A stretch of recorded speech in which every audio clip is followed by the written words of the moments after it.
Sinibingelelo suku lanamhlanje. This is the day that the Lord has made. We will rejoice. Volume yakho iphansi to. Aphansi wonke amavolume. This is the day that the Lord has made. We will rejoice and be glad in it. Amavolume akho aphansi. Ngizama ucommunicate ukuthi nyusa amavolume. Nyusa kuyilokhu la kade unyusa khona ekuqaleni. Thank you. This is the day that the Lord has made. We will rejoice and be glad in it. 1, 2, 3, 4, 5, 6, 7, 8. Okay, lungile. Sunga honor.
Okay.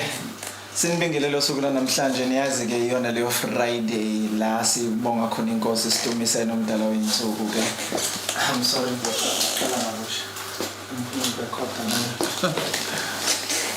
This is the day that the Lord has made. We will rejoice and be glad in it. Ke iyona leyo Friday engehlulwayo ke noma ke esihlale silangazelele ke Friday la sifunda khona ke la ngihlele khona nobaba uBishop Suoane Msomi baba mezosifundisa ke nge-leadership asithi ke i-leadership academy where we say deep calls unto deep. Sijula ke kuzona ke ezolwazi baba sikwamukela usuku namhlanje sikubingelela.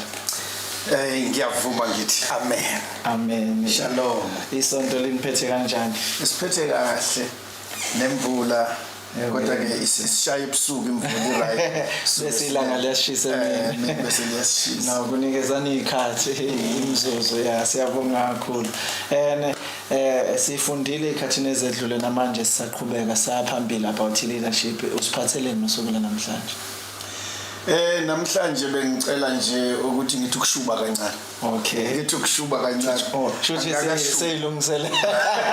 Ukuthi ngizoshuba. Angakashubi kodwa sizozama nje. Sothi ukushuba kancane. Sothi ukushuba kancane. Sofaka. Shothi kusazoshuba serious. Hayi sazoshuba ngoba no it's impela nje kusayiwa kude ngoba we need to learn ukuthi izinto esizenzayo sizenza kanjani sizenzelani. Okay. Angithi yabo. Okay, yes. Kodwa namhlanje bengifisa ukukhuluma high performing organization. Okay. Uyenza kanjani? Okay. lokho engizokusho kuncane akuona ngisho nekota mhlawumbe kuncane kakhulu kodwa it's an introduction ngiyakuzwa yes ukuthi when you do something ngisanda kuyibona nje I challenged myself ukuthi there is a town, there is a city okufanele ngiye kuyona ngibone ukuthi how can I apply these things ngoba kade zilokhu zingihlupha esontweni silibala ukuvutha esontweni silibala ukumemeza masishumayela angisho ukuthi ku wrong, it's part of our culture and our history esontweni sasizwa abantu abamemezayo abakumoya abakhuluma ngezilimi basisiza silasi khona kodwa ke we took it from there and we are still moving and we are praying ukuthi nabasibuka nabasilalele bazothatha la sishiye khona la sisamba khona so we want mhlawumbe kulabo abakholwayo I want us to use the term high performing churches angithi yabo but if une company a producer into ethize it must be a high performing organization. If you are giving services you must always perform at a higher level so that even the leader should know ukuthi fanele I lead at a higher level you always grow kukhona into ebhalwe uJohn Maxwell ngiyayikhumbula inama steps awu5 yeah kunokuleader phansi and then you go up mhlawumbe ngiyokhuluma ngakho ngelinye ilanga but I will say ukuthi ukaJohn Maxwell njenga namhlanje I've taken ama notes about this thing engifuna ukukhuluma ngayo from study senziwa odokotela abawu5 odokotela be academic not medicine all right. So I want us to talk about this kodwa into eyangenza kuba ngifune something which is high performing uSolomon was more than these doctors engizowaquote manje ngizowabiza ngamagama so that ingabukwa njengokuthi I'm stealing information yomwana but I'm not stealing engazi noma kodwa I've already mentioned igama lencwadi ongezwanga kezwanga I don't want to advertise incwadi yabo but I have to say ukuthi labo dokotela this is what they came out ngesikhathi benza ama studies nge high performing organization they came up with six elements abawafice kuwo wonke I have found abantu abaku YouTube they always talk about I've been studying abantu abanemali what do they do in the morning what do they do what do they do how do they think angithi yabo khona lokuthiwa uCarmichael akakaza sinikeze okwakhe he keeps on giving us izinto zabanye abantu but I love it because now we are today you are going to listen to Musk Leon Musk you are going to listen to Buffett you're going to listen to Sinak you're going to listen to this all of them I have learned ukuthi la ekhulu efaka khona abanye abantu nami ngiyakwazi ukubuye ngibalandele futhi kulokuzana ku YouTube nencwadi zabo ke ngihambe ngiyoyifuna mangabe ngiyibuke ngayithanda there are 6 things kodwa let me go to the Bible. Solomon was the most, I think he's still the most wise person. I don't want to say intelligent, but he was intelligent and wise. Because kuyahlupha ukuba umholi or intelligent kuphela ongekho wise. Because you have this great intelligence but you have no way of applying that intelligence because wisdom is applying intelligence yabo but mhlawumbe usichazela kancane ukuthi intelligence yini wisdom yini uthi Solomon was wise and intelligent intelligence is what you have in your head because psychologists can say intelligence quotient yakho so kusho ukuthi into ekaleka into embedded ekhanda lakho uhlakaniphile I've seen leaders ongabuza umbuzo manje aliphendule manje uhlakaniphe ngalendlela ukuthi ingqondo yakhe iyaqoqa iyabeka. Okay. And then wisdom is the ability to apply that intelligence. Okay. If I have so much information in me, kodwa ngingakwazi ukuyi-apply, uma ngi-applya wrong ngalendlela ukuthi abantu abangilandele ngoba bebona i-intelligence yami bayaphoxeka mase beboka ngiyi-apply. Okay. Angithi yabo? Yes. Like ungangibuza umbuzo nguphendule kodwa ngikuphendule rough, ngikuphendule rudely, ngikuphendule kodwa kucaca ukuthi right, kodwa ngiyasaba ukuhamba nawo because mina I want more of wisdom than intelligence. Intelligence ngayithola encwadini. Okay. Intelligence ngayithola kubantu abakhulumayo.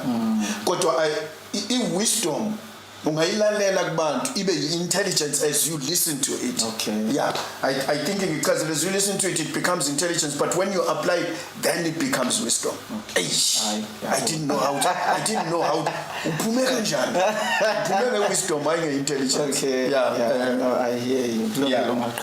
Okay, right. Ngoba khona bese ngayibuza ukuthi awu bengithi into eyodwa nje i-wisdom intelligence. Esizulwini kuyahlupha ukuthi ukuhlakanipha.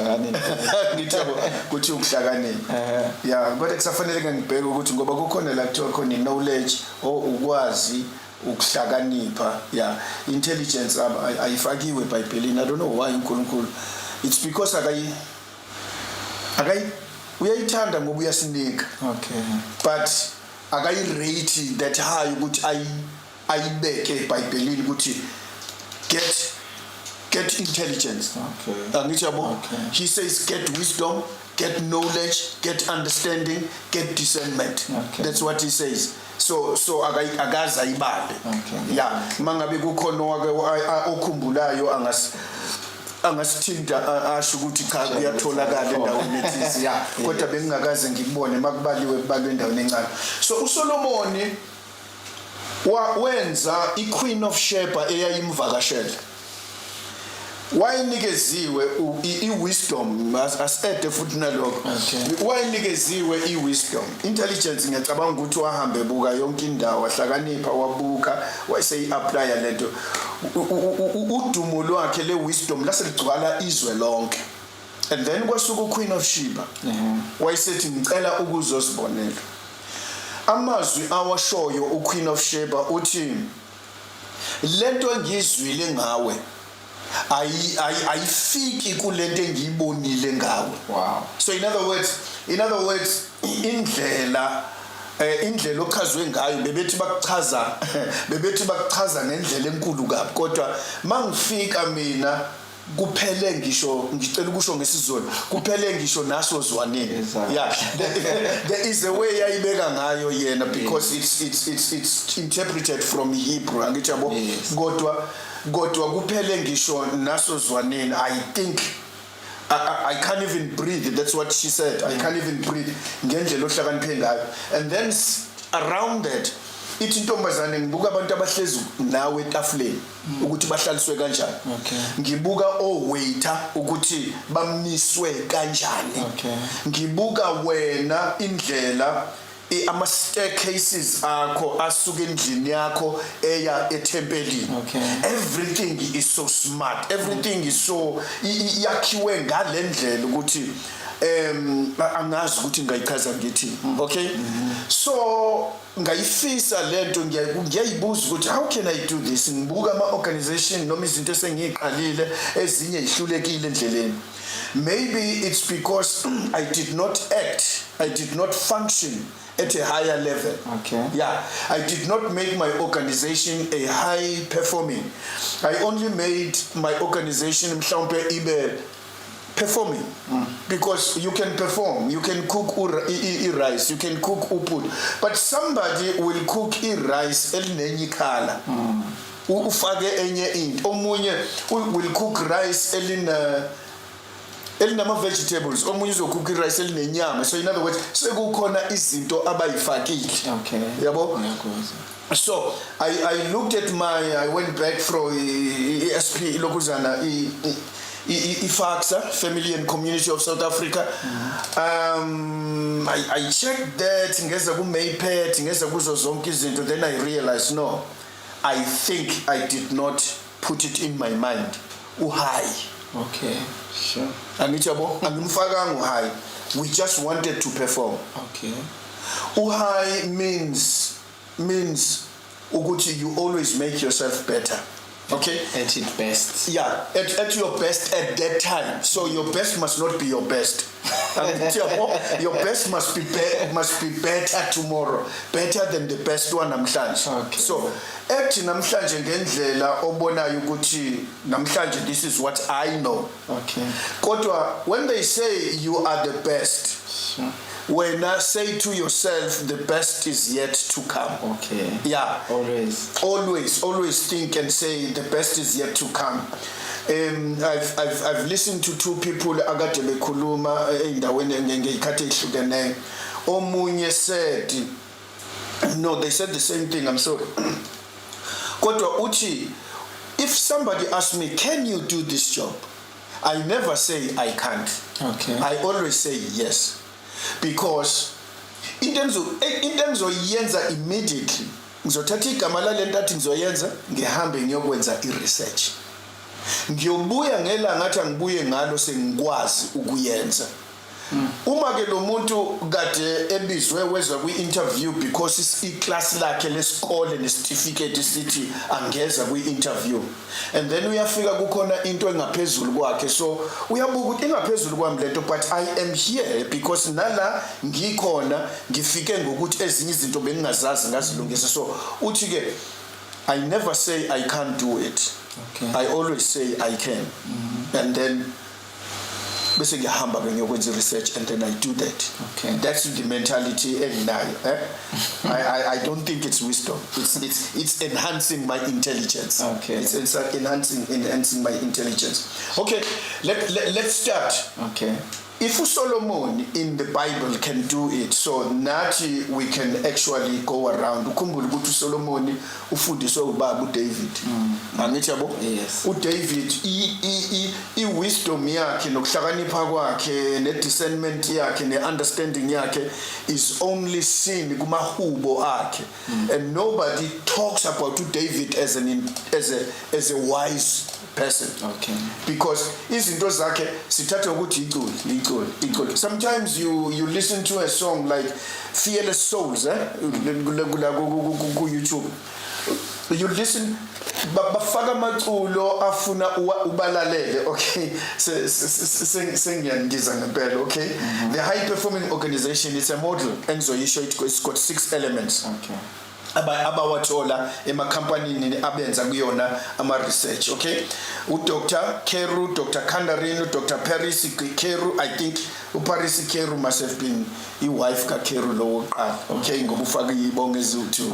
Okay, right. And then always ugcina uStoner 1 2 3 4, about 4. They work together, benza research bathola leyo nto, okay?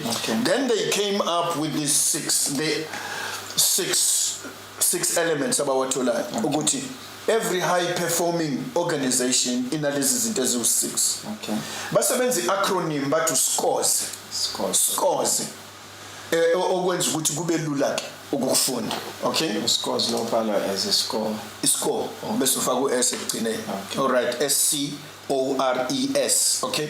U-S wokuqala, all right, stands for shared information and open communication. He says if uqoqa abantu to ukuba ba operate kwi-organization, noma ngabe yenza ama-services noma ngenza like an entrepreneur, wenza izinto eyi-practical izandla kanje, angithi yabo ayisebenzisa ngezandla, but i-information ilokuzana la fanele kube khona i-information free kubo bonke abantu osebenza nabo. Okay. Uyazi ukuthi siyathanda because I worked in leadership positions endaweni ehlukeneyo ubufika upronyothwe ungene office elithize kodwa lo hlezi lapha yana uhlale ekhiyile eoffice ukuze kungangeni umuntu eofficeini lakhe adonsa ama drawer abone izinto ezingaphakathi emadrawini so uyakhiya i-information anayo uyigcina kuyena uma ubhala amakhadi laphayana edeskini noma wenzani uyibhala lokho and ikugcina lapho so that next time befuna umuntu ozongena kuleli office bangamtholi kunina angithi yabo bangamtholi kunina kodwa if you want a high performing organization i-information onayo should be shared. Angithi yabo information should be shared and there must be open communication yinhle ngalento lento ukuthi if mina ngilapha ya into engiyiproducer lapha ya ku level 1 ngiyayazi ukuthi ixhuma kanjani ku level 2 ngiyayazi ukuthi ixhuma kanjani ku level 3 angithi yabo so uma abantu besetshenziswa kanjalo if you lead people ngaleyo ndlela kuba khona lento ethi ngisekhaya angithi yabo kukhona lento ethi I will not resign angeke ngihambe ngiyofuna umsebenzi kwenye indawo there is leeway for me ukuthi if I work hard ngizokwazi ukuyikhuphula ngize ngifike la kukhona khona loya muntu what do you gain when as a leader you gain ukuthi you don't have to follow laba bantu angithi yabo you don't have to follow laba bantu because ubanikeze i-incentive yokuthi I know everything ayenzeka la e-studio ngingaba yi-actor ngizopitcha ngizofuna ukuba kube khona into engiyenzayo kodwa while uvule nama computer akho uvule nama camera akho na wonke I know I level yoku-actor yokuba yi-actor has a lifespan mhlawumbe ka 3 years ka 4 years abanye bayaqhubeka ke baze baguge kodwa abanye babuke athi ngiyumculi kodwa I'd like to produce I'd like to direct I'd like to do this and then he starts uvela umbone elahleka in the face of the television alahleka ucabanga ukuthi uhambile kwa music ucabanga ukuthi uhambile kwi film industry kanti ukhona is working ngale ngoba ubonile ukuthi ngingakhuphuka kanjalo okay information needed informed decisions abantu bakwazi ukwenza ama decisions are informed okay okwesibili angifuni ngibuka kahle la okay right okwesibili okulandela i-shared information and open communication right kuba i-compelling vision sesike siyakhuluma ke nge-vision umahluko ukuthi angiwusebenzisanga u-compelling angithi yabo so ngisebenzisa u-compelling now because i-vision yakho one should make people gape open their mouths and say hey lento le ofuna ukuyenza how are you going to do it if we explain ati no I'd like to be part of this angithi yabo it should compel a person to join it should compel a person to say ngizo invest kulento yenzayo because abantu aba investayo they want to know ukuthi what is your plan ufuna ukuyapi nalento iqalayo how are you going to fund this thing angithi yabo because some funders akunikeza only start and thereafter uzoyibonela ukuthi uqhubeka kanjani ngoba nabo they cannot keep on funding a non-progressing project angithi yabo so it should be compelling sathi ke ngesikhathi sikhuluma ngevision sathi ivision inezinto ezintathu okay sathi inezinto ezintathu into yokuqala ekhona yokuthi le vision let me see if I didn't write it down right okay I didn't write it here kodwa if vision number one should show us the picture at the end. Okay. Like uNkulunkulu watshela abantwana bakwaIsrael ukuthi you will have indawo evulekile. Angithi yabo? Yes. And then also if vision should have ama-core values ukuthi sizohamba siziphethe kanjani size sifike lapha ekugcineni. Angithi yabo? Yes. So le yesithatha ngathi sangibalekele kodwa iyona lesekuqaleni. Angithi yabo? It should be compelling. It should be compelling. Like Israel, it was compelling ukuthi sizigqila la. Kodwa la siya khona sizoba free. We will own land. Angithi yabo? Yes, yes. Even nama politicians namanje into abalwa ngayo, every political party, if you don't talk about land, then you are not a politician at this time. Angithi yabo? Yeah. So everybody says salahlekelwa sarobeka ekuqaleni ko-1994. So your picture of the end should say, this is what we will get. These are the flowers. These are the fruit and so on. This is what you're going to do. You're going to be there and there and there. Okay? And then how do we go there? Well, I always use mina. What do you call this? I'm a fruit of the spirit. Okay. Yeah, because number one, Sati, there are the first three. You must create an atmosphere in your place of work. Ukuthi kube mnandi, kube joy, peace and joy, peace and love. And then how do you treat others? Number two. And then how do you behave yourself? For me, angisafuna manje. For me, akaNkulunkulu anganele. Ngiyazi kukhona o transparent, kukhona obani. That's good, but it's all sin in here. Angithi yabo? Okay. So if I do use le lokuzana. Okay, eyesithathu. I don't know whether I'm running away. Mhlawumbe ungangibuza imibuzo. Sizama ukuyikhuluma. Yeah, sizwakala. Okay. And then eyesithathu into engicabanga ukuthi esontweni siyayibalekela. Ongoing learning. Okay. Ma umuntu eke wasindiswa bayifew abafuna ukuza ku Bible study.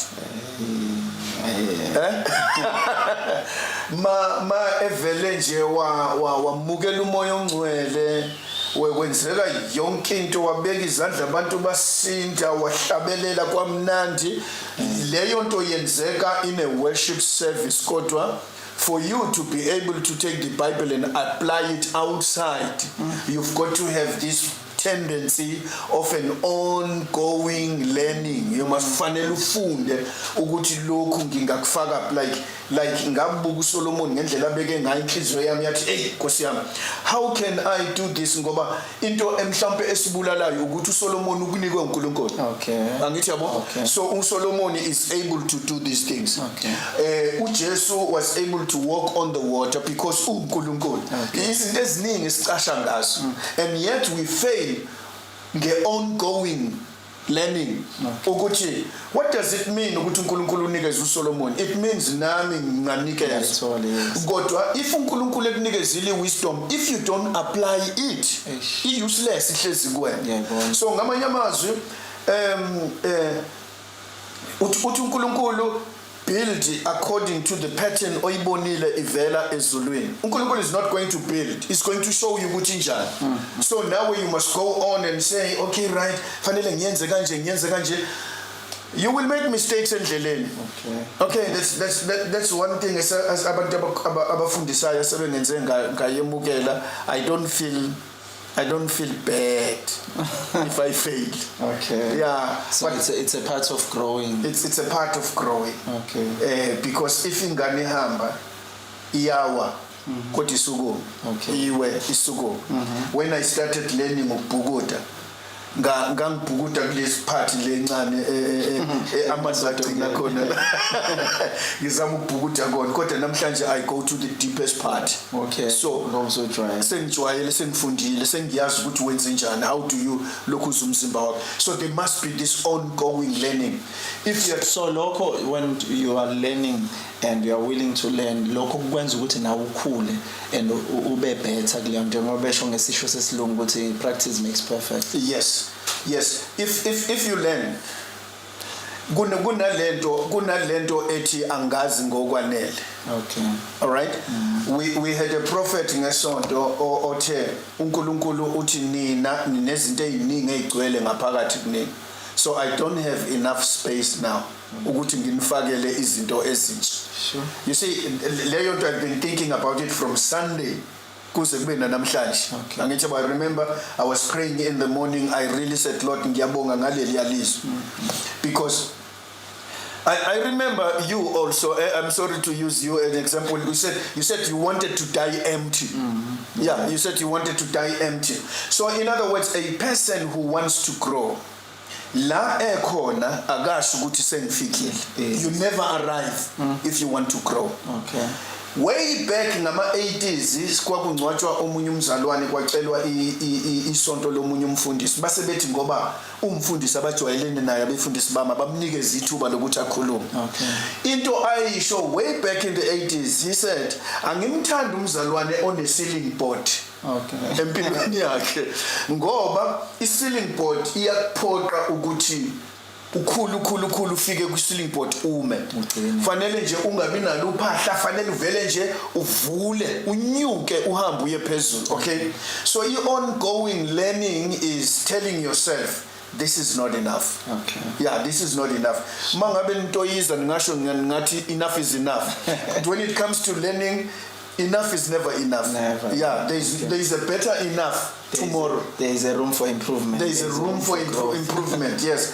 Akufanele. I think ngizama njalo ukukhumbula amakhosi. Okay. As leaders eBhayibhelini ukuthi iyiphi eyatshengisa ukukhula ngendlela mangalisa. I only remember one Joe angazi ukuthi Jobani owagadwa omunye umuntu wamqala ukumleader inkosi at 8 years. Wakhula uthe mayiseko 30 washona lo baba lo kade emsiza and then wakudluka endleleni. That's a negative thing. Because you can't spend more than 20 years with a veteran. Umuntu angithi yabo ungafundi lutho. Sure. So that was negative. So in other words, let's look at Timothy following ulokuzana Paul. Yes. Look at Elisha following Elijah. You can look at Joshua following Moses. So you must always have an ongoing. Now ebandleni nase organization yakho, there must be those things they call crash courses. Okay. Angithi yabo ukuthi bazalwane ake si revive. Ake sibone ukuthi ivision isahamba ngayo yini. Ake sibheke ukuthi ama values ethu esihamba ngawo kuseyiwona yini. So that's an old. And then some people will come with new like I'm coming with something engifunde somewhere. Yeah. I am learning ukuthi njengoba ngicabanga leli dolopha engifuna ukuya kulona. This is how I'm going to start. I'm gathering the information. Okay. Sekuyobonakala wisdom mase ngiapply. Sekuyobonakala wisdom mase ngiapply. Okay? So omunye ngayibuza babathi nje engathi ukuhlakanipha kusiyona into kaNombani nje. Kwabantu abathize abafundileyo, kwabantu abathize nje abavuleka ingqondo yathi mina nje ngumuntu wazana nje. Ngiyibona lento seyangihlula lento. Uthini umuntu onjalo? Nginayi answer. Because ngiyakholwa. I always say I'm not a thinker, I'm a believer. Oh yeah. Everything engiyithinkayo ngiyithinka inside the box. Ibox le Bible. Okay. Okay? Thinkers go right there and there they go far away when yonke information is a Bible. Okay. The only thing engiyenzayo mangicabanga when I think ngithinka within the perimeters of the Bible. Okay. Because uNkulunkulu noma ungathi ngiseboxini kodwa ibhokisi likaNkulunkulu is as big as the universe. Sure. Angithi yabo it may be a book oyiphethe ngesandla but it is as big as the universe. When he says let there be light, abantu abathinkayo, people who do research and do everything, they say they are still but mabethatha was this horoscope, what scopes? Yes. Angazi ukuthi kodwa khona igama So in the network horoscope, teroscope. Yes, but hey, we are finding new galaxies, we are finding new planets, we are finding new suns. Angithi yabo abese uNkulunkulu ethi, you know why bethola lento? It's because when I said that verse generation Genesis, I said let there be light, and that light is still moving, growing. Angazi, but that light is still being. Angithi yabo angithi bebethi amalokho bathi ama planets awu9 khona abanye sebebala u18 manje. Yes, because the light, you can't see beyond the light. You can't see. So if the light moves, iveza izinto ezintsha.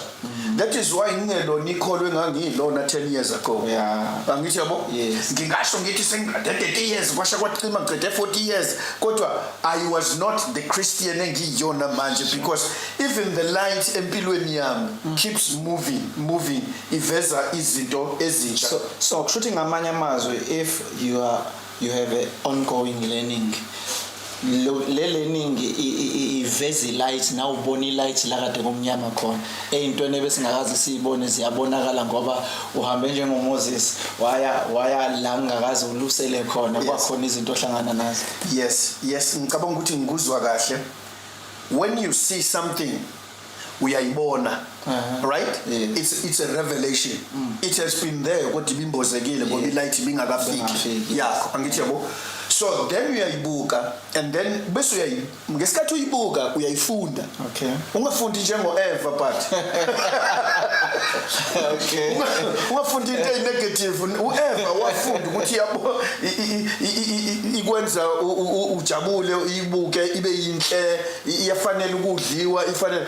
But when God opens up a revelation, you go deep wena. Oh yeah. Angithi yabo you go deep ukuze uthole nezinto. I think isengake ngatestify ngelinye ilanga. I was preaching kweminye imjondolo eMaritzburg. I'm using the word imjondolo so that you'll understand ukuthi level yabantu abaphila lapho banjani. And then God gave me a revelation ngathi baba ngasho nje kanje ngathi baba they will not understand laba bantu. Okay. Angithi understand? And then God said, say it. I'm not saying it for these people only, but say it because you are actually downloading. Angithi ngiyafunda manje. You are actually downloading some. Don't say it, you won't download. We won't. Ngidownloada ngomlomo. Angithi yabo.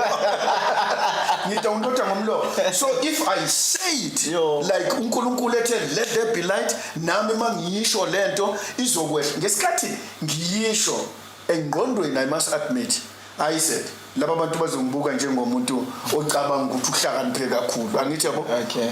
He should not speak lezi zinto phambi kwethu.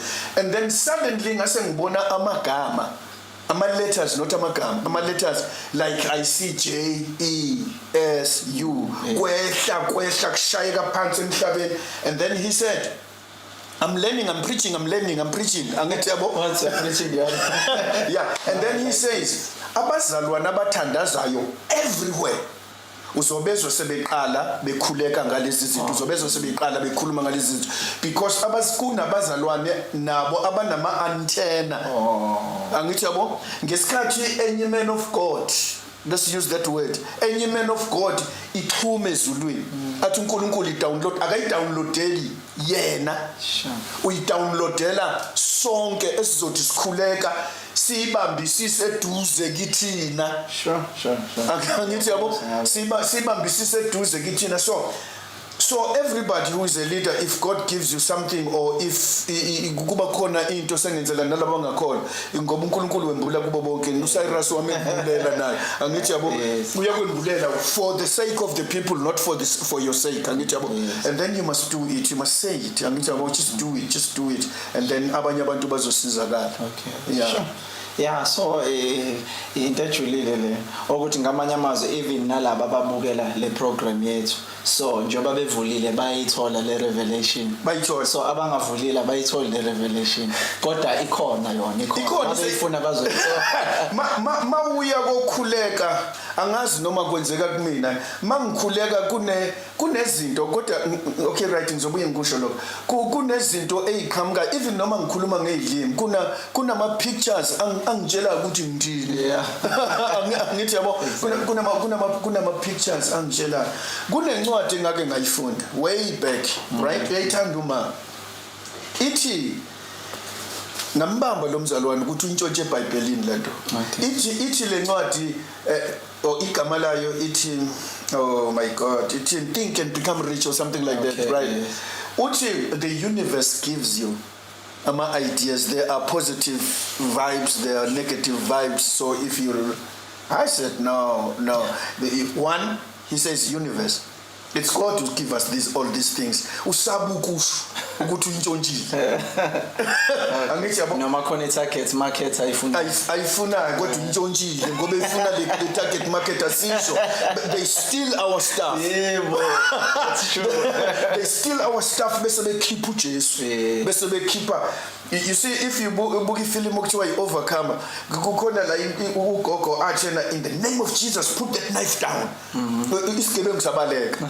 Manje masebetshela amaphoyisa iphoyisa lithi what did you say at ugogo uthe in the name of Jesus Christ put that knife down bese ugogo and when you write your statement please don't don't leave out Jesus because you guys niyathanda ukushiya uJesu ngaphandle angithi yabo so they take our things when I read most of the books I love to read angithi yabo so when I read I can tell you ukuthi lento ithathwe endaweni ethize lento ithathwe endaweni ethize lo mzalwane engimkhuthayo la kule part engisayifundile ubhalile ukuthi even uJesu said this angithi yabo so ngiyamthanda kantshontshanga noma mhlawumbe okunye kuthathile kodwa ngiyacabanga ukuthi ubengafuna ukugcwalisa yonke lento but he's a Christian I can tell you ngendlela akhuluma ngayo futhi nama great leaders like on statement esashiwo lokho ukhandi ethi uyamthanda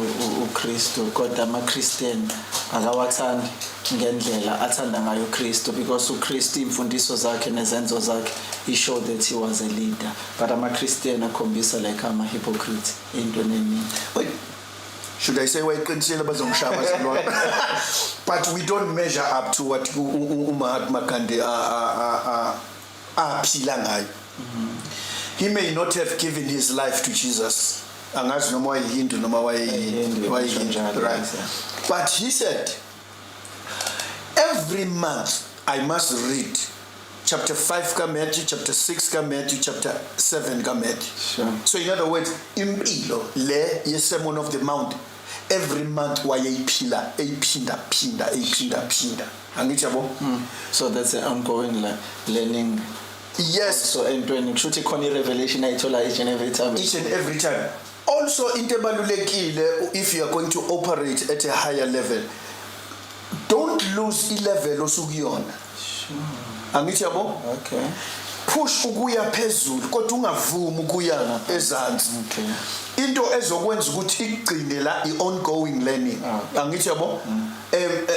Because if you are careless sizolifica igwinya obulidayisa ebelenza ngidlule igwinya la kwahangi ngidlule la kwaMsomi ngize kwelakho uma once you lose lento kade uyenza washona phansi irecipe yakho wayiphatha kabi noma mhlawumbe ishit yestofu sakho yangaphezulu noma yangaphansi and then sesizolizwa thina sesilihla bese liyasho ukuthi usibanibani is losing it and then sesistopha kwenye indawo thina so you are not growing okay I think maybe I know singaqhubeka usivakele singaqhubeka okay and then bese kuba khona lento ngiyafisa ukuyisebenzisa esontweni ethi relentless focus on customer results. Okay. Relentless. Maybe we should underline igama elithi relentless. Okay. Elithi relentless focus on customer results. Okay. Angithi yabo. So in other words ake sisebenzise esontweni ngoba abantu abaningi abazosilalela abantu abasesontweni kodwa basesontweni nje banama business ngaphandle. Okay, yes. Basesontweni nje banama organization abarunishayo ngaphandle. Okay. All right. So you have a customer or you have a client, you have a customer, angazi ukuthi babizwa kanjani endaweni ehlukeneyo, okay? You have a patient esibhedlela, you bonke labo bantu uyabaseva. Okay. Angithi yabo? Yes. So mangabe uke wasusa amehlo akho kubona. Okay. Angithi yabo? Yes. Muke wasusa amehlo akho kubona, uyalimala ngoba awazi ukuthi bathini ngeproduct oyikhiphayo. Okay. Awubazi ukuthi bathini ngeservice oyenzayo. Awazi ukuthi bathini ngemithi obanikeza ngawo nonesi ukuthi babaphatha kanjani. Okay. So amehlo akho as a leader must always be ukuthi laba bantu engibasevayo bathini ngeorganization yami. Sure. Angithi ayibona leyo. Okay. So I may not, I should not, but I say I may not check ukuthi induna yami yenzani. I may not check ukuthi abantu abasebenzi bami benzani. Okay? Yeah. Kodwa ngizobuye ngibuyele nakhona lapho. All right? Okay. Ma abantu sebeqala ukungeza ukuzothenga. Uma abantu sebeqala bangezi kulesi sibhedlela. Uma abantu beqala ngibiza i-conference bangezi. Akufanele ngiyobuza kubona. Kwenzekeni or ngenze a secret research Yes. investigation. Kwenzekeni, why have you stopped? Ngoba you should be bringing more people. Angithi yabo? So in other words, imperfection iyadingeka, although perfection usebenzisa as in the Bible ukwenza kangcono ngoba akekho umuntu perfect. Angithi yabo? Yes. That is why we say you must never say sengi right, sengisendaweni ethi. So ke So igama lelithi relentless lisho ukuthini?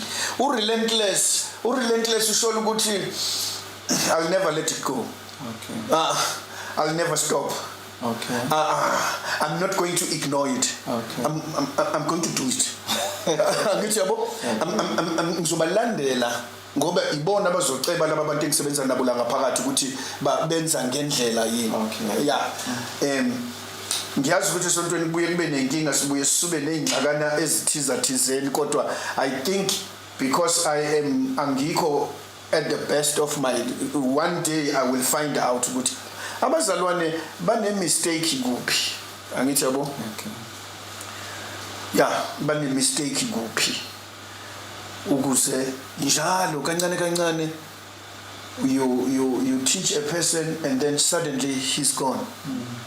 You live with a person umenzele zonke izinto and then one day he finds a reason he's gone. And it hurts you. Angithi yabo? Sometimes mayikushiya nje akukushiya akukhulume kahle ukukhuluma. Yeah, uhambe ayukulimaza. Mhlawumbe we are failing to say ngizwa sengimdala. Okay. But I still don't think sasombuza uNkulunkulu ngoba kuyavuleka.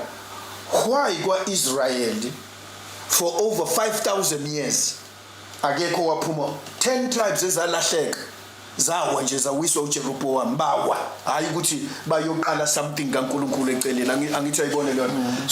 So ileyo why kaNkulunkulu ime inganyakazi. There are certain things kukhona ikhonkwane esingakakwazi ukuyifaka. How old is Unilever? How old is Dunlop? How old is Coca-Cola? How old is KFC? Angizuqede kodwa ngibiza laba bantu. Yini le abayenzile eyenze ukuthi siseku relentless. Let's say I'm a customer. Inyama ne-advertising, okay, right, ngiyayivuma ke ne-advertising kodwa uma umuntu emarketa into yakhe fanele uyibambe like inkukhu uyifake emlonyeni uyizwe ukuthi lento ayikhulumayo iyona yini. Angithi yabo? So I think that's the thing mzalwane okufanele sibheke ifocus kubantu esibasevayo. Angibuyeke kungabi sengathi ngiyabalahla laba engisebenza nabo. Because laba bantu ongisebenza nabo ibona bangilandela laba abantu abangaphandle. Angithi yabo? Yes. Uma laba bantu abangaphakathi engibaqashile engibaholela imali bengekho satisfied abazukhuluma kahle necustom. Okay, ngishumayele eGreytown kwaphenduka umuntu, kuphenduka abantu abawu2. Oyedwa ngiyambona ukuthi udinga ukunakwa. Kodwa lokhu ngisukile akekho ke wangitshela ukuthi wenzekeni ngalo. Lo munye you right uyayikhulumela wenza yonke into uyangifonela wenza yonke into uthi ngiyabonga baba and all those things. Lo munye is a very timid somebody. Angithi yabo. Ubani uzongibambela labantu ngoba ngihleze eThekwini? Ilaba abantu engisebenza nabo. Okay. I've got to make sure ukuthi nabo they understand zonke lezi zinto engikhuluma ngazo. They understand the vision, they understand why we are here. So relentless focus kuma customer, because laba bantu abezayo bezongena enkonzweni, laba bantu abezayo bezothenga ba ama customer, but also laba ba ama customer akho to a certain degree laba osebenza nabo, because they've got to be satisfied. Okay. Well, umuntu ke I must also say kungabi sengathi sikhuluma nge-utopia, a place where is perfect. Abantu umhlaba unje ngoba siya abantu. Angithi yabo umhlaba unje ngoba siya abantu, kodwa you must do your best. You must do your best. Okay, you must not be found. Again, no matter what industry they are in, high-performing organizations understand who their customers are and measure their results accordingly. You must do ilokuzana research. They produce outstanding results in part because of an almost obsessive focus on results. Okay? I've listened to you talking for IR. Going right through wonke channels of internet, social media. Yeah, I don't have that focus, but your focus is there because this is where we are going. That's where we are going. Abantu abasafuna ukuyoba omabhalane, ama-robot azosibalela amagama abantu. Angithi somezana ukhuluma ispeech ifoni ikubhalele ifoni asadinga ukulo. So abantu abasafuna ukuthi ngifuna ukuba yiclerk mina, ngifuna ukuba umabhalane mina, ngifuna ukuba they are wasting their time. Bafuna umsebenzi engaseyona imisebenzi. Kuyaphela.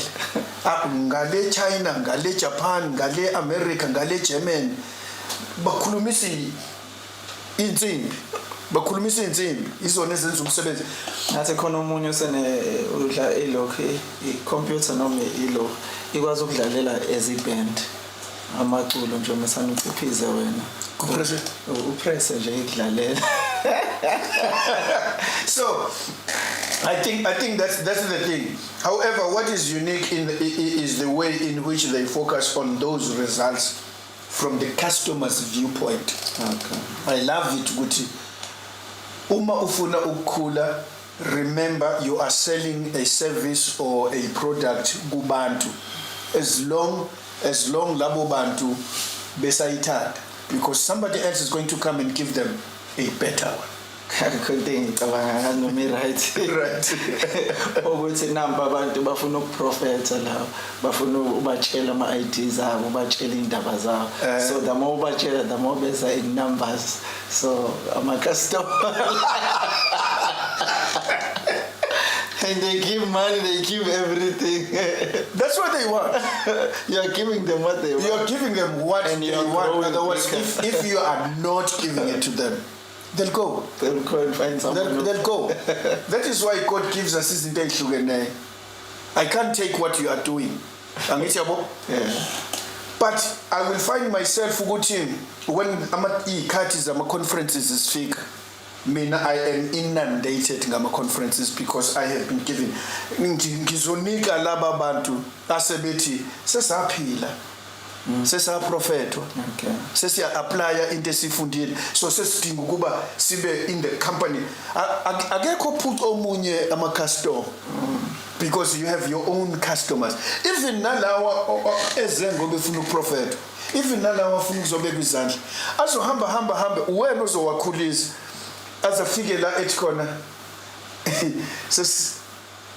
asayidingi hayi ngoba singasayifuni kodwa you have put us at a level manje yokuthi sesiyakwazi ukuthi mangiphethwe ikhanda ngithi ngegama lika Jesu sengiyakwazi ukuthi mangiphethwe isisi ngithi ngegama lika Jesu so now I need something more so then sekufanele wena uqobo ngoba phela ubheka ama customer akho ukuthi manje sebekule level laba sekufanele ngiprovide angithi yabo so then you go back and start and then you start uyokwenza an ongoing learning ukuthi provide laba osuwabasusa laba and at the same time don't forget laba ngoba basangena so now you find yourself ukuthi you must teach there lapayana you must evangelize and cast out demons and do all those things kodwa labo osuwabasusa lapha wababeka lapha they want something more because the Bible says ngalesi sikhathi fanele ngabe nina senidla ukudla okuqinileyo so ubathatha bedli polish bephuza ubisi angithi yabo and then ubanikeze ngeke ngitreat ngikunikeza ukudla okufanayo nokudla engikunikeza usihole angithi yabo ngoba usihole is part of your lineage angithi yabo kodwa usihole cannot eat what you eat now mina njengobaba sekufanele ngenze njani I must focus on ongoing learning ukuthi mayisila ingane ifuna ukudlana hoyi madoda hey awushila ngempela wathi usazoshuba hayi ngiyeza yeah kona kusazoshuba and into engiyithandayo ukuthi ngifuna ukwenza practical yeah like I say I want to go to the town ngihlulekile kodwa elokuzaneni ngoba kwamanye amazwe ngihlulekile ngoba you come there you have to work within the framework yento abasebenza ngayo you can't tell them this and this if now usukungekho ekhaya usukucabanga ukuthi hey if ngibaphatha kabi laba bantu they will not respond entweni engiyenzayo angithi yabo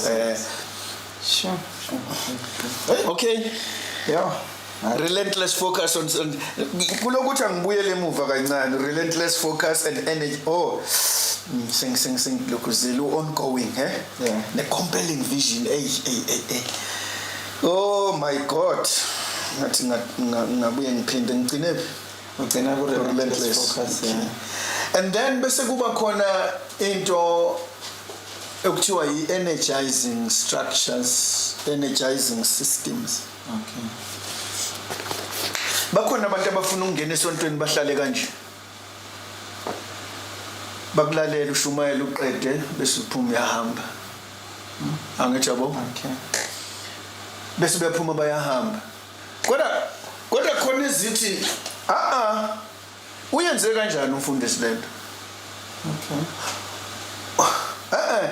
ubeka izandla umuntu wasinda ukhuze milapha yawathi ngegama lika Jesu umuntu wathanqazeka phansi kwaphuma amadimoni uyenze kanjani you will have those people you will have laba bantu abayithulelayo nje abangenzi lutho nje ba dormant I don't know whether this is the right word but dormant nje they just come and go there are people who want to know if ekwazi because when he preaches everybody preaches abantu abalalele everybody preaches athi ma wenza ukuthi I've listened to everybody abantu abalandelwa abantu abaningi they never say I will do this for you when they preach they never say that they say uma wenza ukuthi if you do like this if you read this if you pray if you do that kodwa abantu abahlezi phansi they keep on looking at you and say mayingasathandazele mina ucabanga into ongazange uyisho angithi yabo so labo bantu bafuna ukufika bahlale esitulweni ubabeka izandla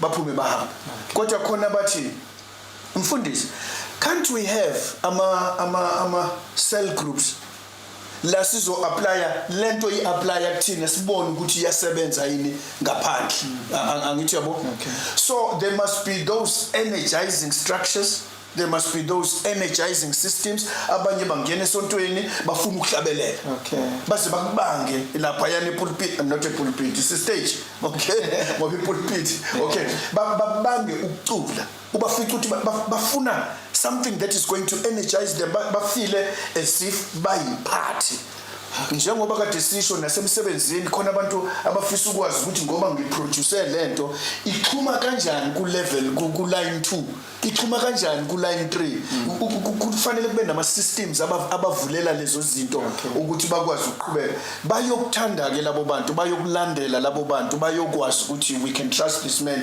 if uzovula enye company uzovula enye branch uzovula enye organization kwenye indawo you can take those people ngoba they have been energized and uvulile indawo yokuthi izinto bangangena basebenze benze yonke into uthi mawuhambile ungabuqalaza bakhona othi mawuhambile uhamba uqalaza uthi kuhamba kahle kodwa uhamba kahle angithi yabo so there are people like that because lathi sishilo sathi semhlabeni la yeah abantu abafani banamandla khona ufika nje ezokugeka angene nje ezokugeka nakhona lapho ufanele uhlakaniphe yeah khona bangena I just sandubuzwa nje but I want something they destroyed I company yakhe ama competitors akhe okay bafike nje bafike bathi bafuna ukufaka I-investment bayifaka big one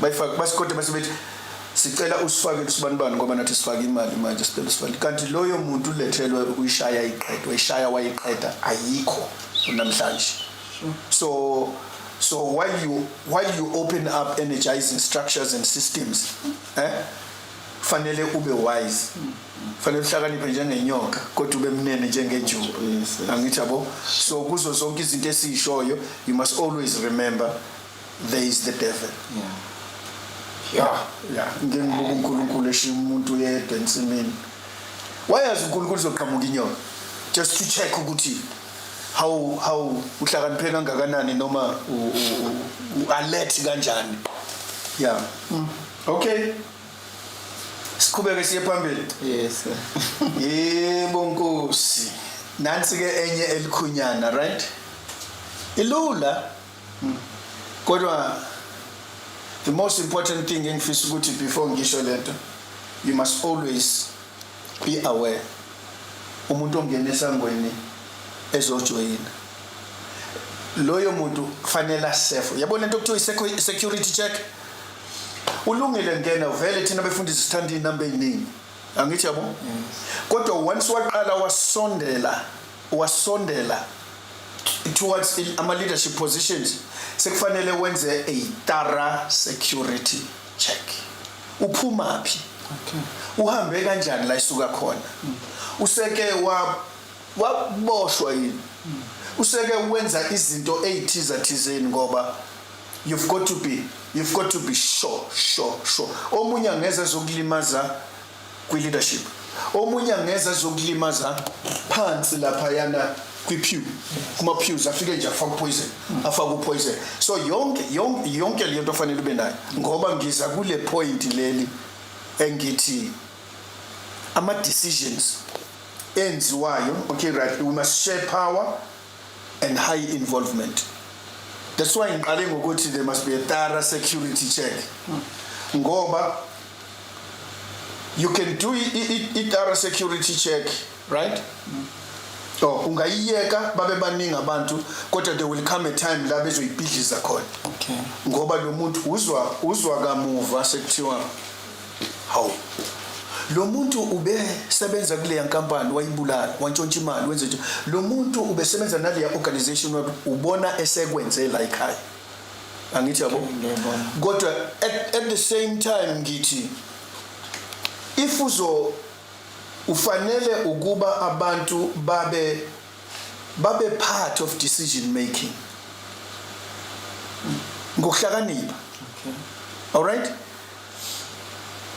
Don't wake up in the morning and say sizokwenza ukuthi nokuthi ngoba bathi masebeboda bathi ngakungcono ubaba ukwenze kanje bekuzosebenzeka kancane ngoba nabo bahlakaniphile.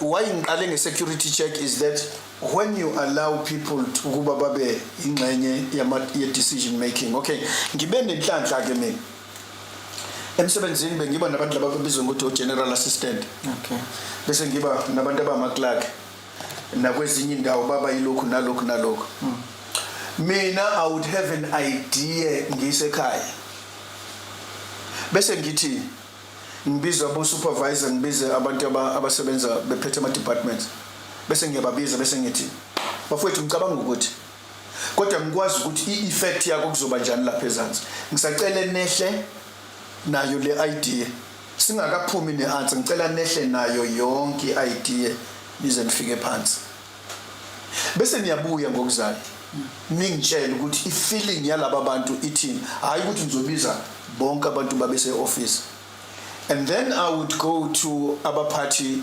babasebenzi kind of what do you call trade unions Yes. bese ngibona ukuthi umbono wabo ngale idea yami uthini angithi yabo and then bese ngiyihlanganisa zonke lezi zinto each and every person kunento abonayo noma each and every group kunento ayibonayo ukuthi okay right lokhu thina besifake lokhu thina lokhu fake and then they start to own the whole thing.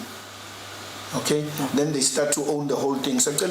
Ngisacela ukuyifunda nje ngoba sekuyilesi sikhathi angazi nokuthi siqaleni sigcine nini. Into shared power, right? Sekuyokugcina then shared power and high involvement. In high performing organizations, power and decision making are shared and distributed throughout the organization. Okay, not guarded at the top of the hierarchy. Kushuthi ayingagcini lapha yana abantu bahlale bezwa nje ngokuthi kwenzekani because participation, collaboration and teamwork are a way of life. Ngiyakhumbula ukuthi ngangifundisa ngaze ngathi abalaleli mabe ngase bathole incwadi kaRuel Khoza. Yes, bangase bayithole. He speaks about leadership and ehamba nobuntu. Bangithi yabo abantu ke bayaxoxa, so that is why ngisho nakwaZulu eAfrica kukhona abantu abahlala phansi kwesihlahla nje bahlale bexoxa nenkosi. Yeah, okay. When people feel valued and respected for their contributions and are allowed to make decisions that impart their lives and have access to information to make good decisions, they will and they can.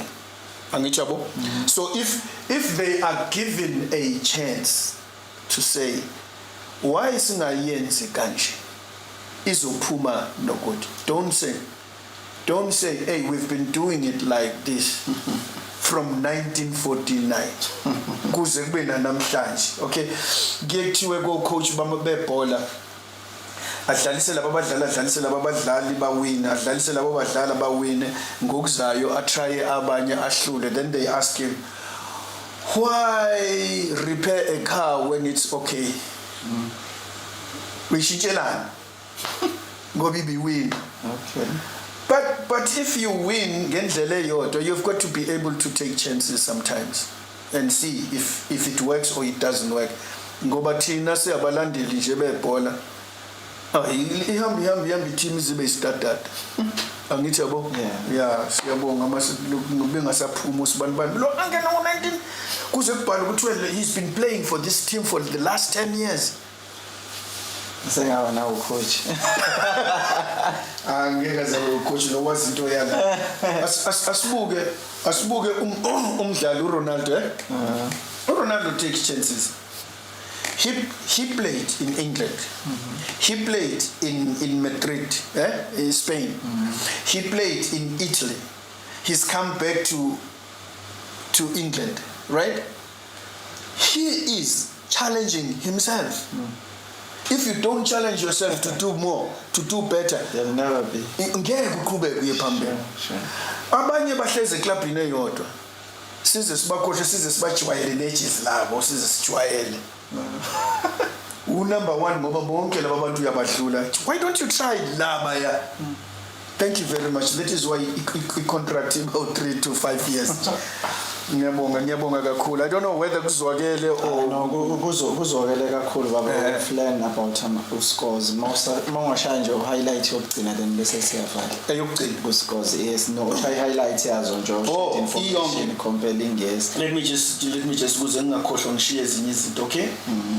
There must be shared information and open communication. Kusho ukuthi kuyaxoxwa nje. Okay. Wonke umuntu must know ukuthi ngize la sibhaka izinkwa sibhakela obani yeah inhloso yethu yini yeah angithi information needed to make informed decisions fanele ngithi mangicabanga ukuthi mangenza kanjena lento izolimaza the next man in line okay enye elandelayo it's a compelling vision underline compelling it must not just be a vision, it must be a vision that attracts people ukuthi bathi ngiyathanda.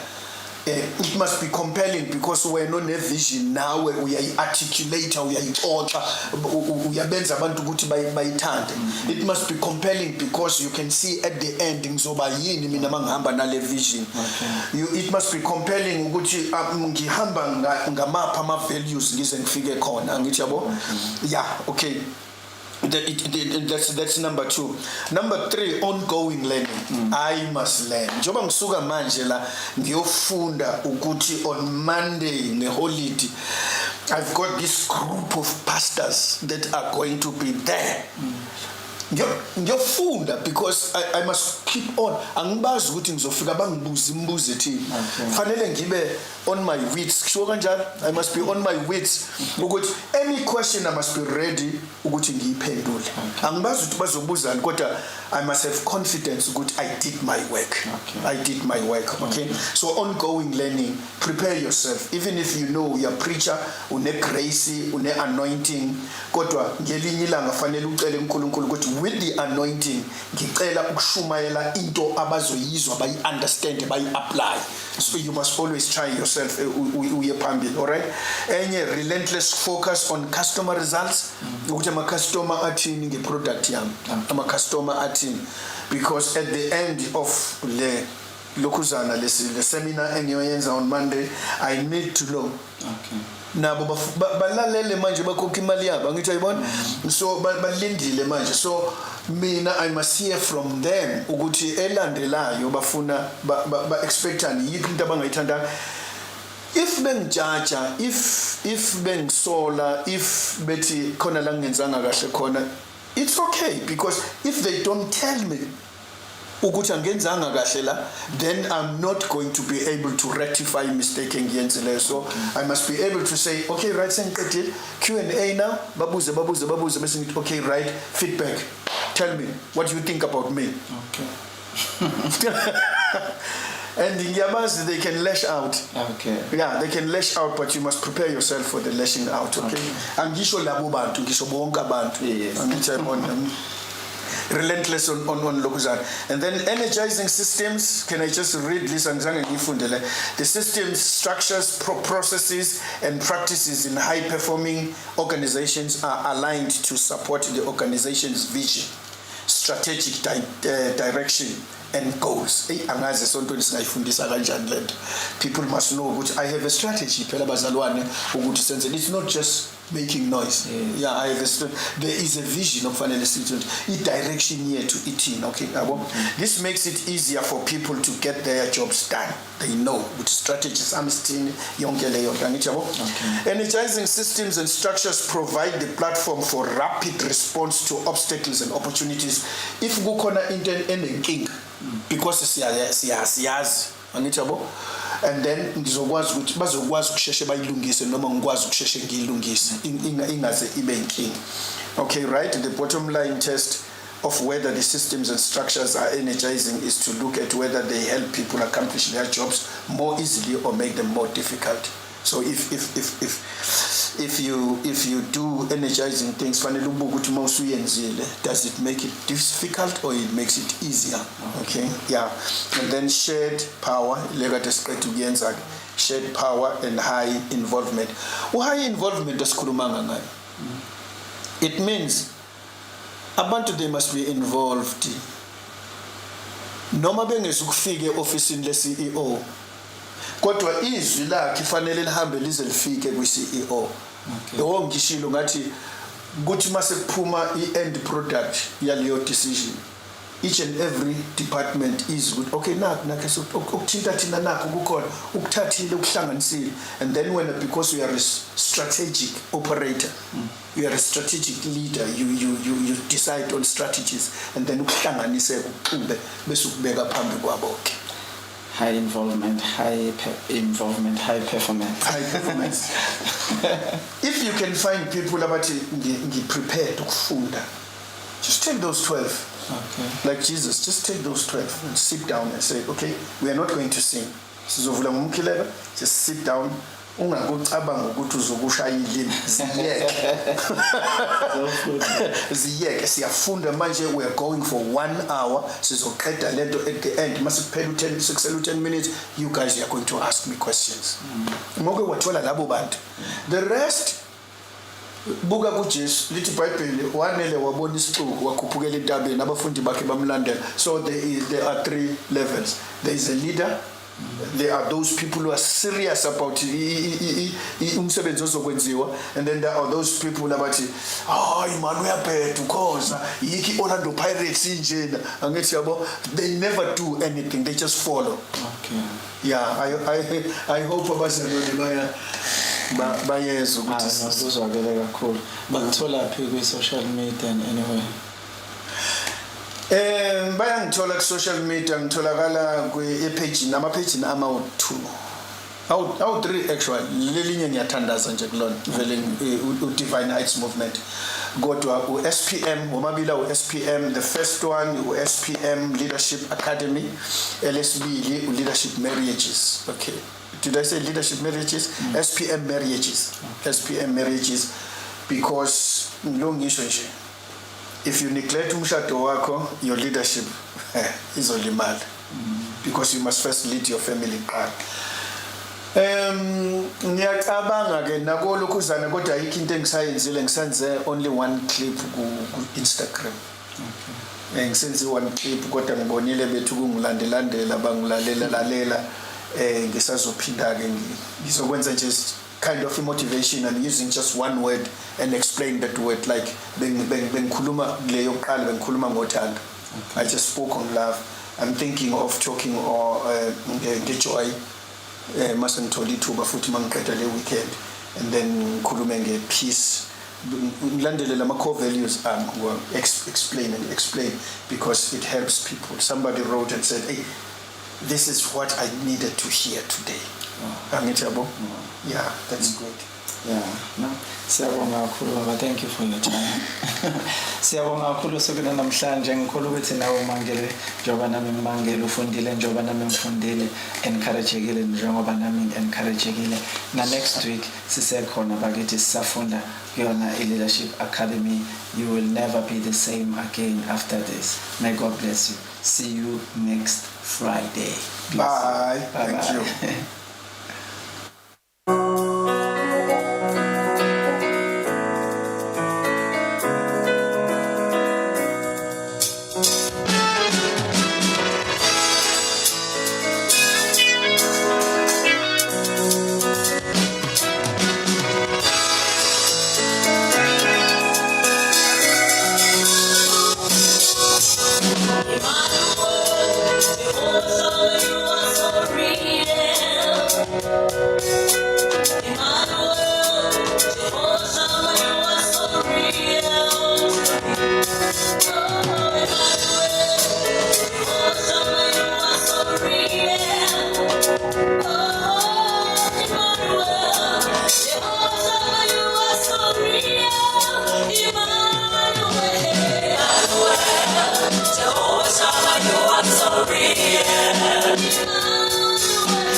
Supernatural, it's natural for me. Supernatural,